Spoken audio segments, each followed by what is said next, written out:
In binary fission, a cell begins to grow and its circular chromosomes start the replication process. Then, the cell begins to grow horizontally and proteins gather in the middle of the cell. Then, duplicated chromosomes move towards opposite ends of the cell and proteins start to form a ring around the midpoint. The protein ring then forms a septum that divides the cell and also creates a plasma membrane and cell wall. Finally, the cell pinches into two, creating two daughter cells. Interphase can be broken down into three separate parts. The G1 phase, where centrioles made up of microtubules replicate. Centrioles and microtubules make up the mitotic spindle. Next, we have the S phase, where the chromosomes, still loosely held as chromatin, also replicate. Finally, we have the G2 phase, which is the final phase preparing the cell for the mitotic phase, where all organelles and membranes are duplicated.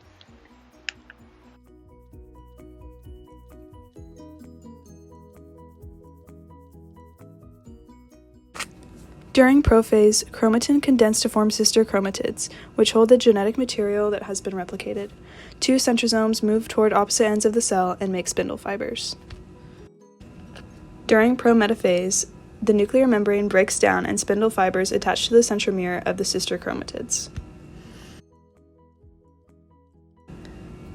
During metaphase, sister chromatids line up along the metaphase plate in the middle of the cell. In anaphase, the chromosomes are split into two chromatids, which then travel along spindle fibers towards the centrioles at the poles of the cell.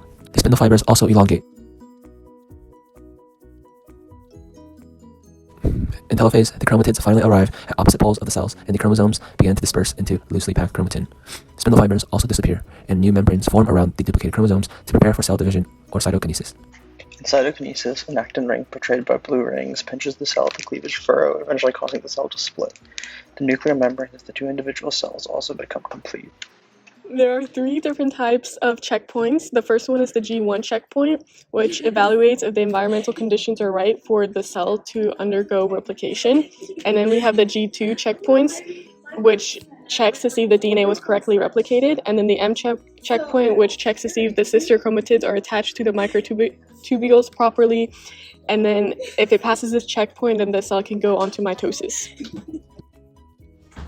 The main regulatory proteins are the cyclin-dependent kinases, which combine with the cyclins to make the maturation promoting factor. This promotes the cell to enter the mitosis stage.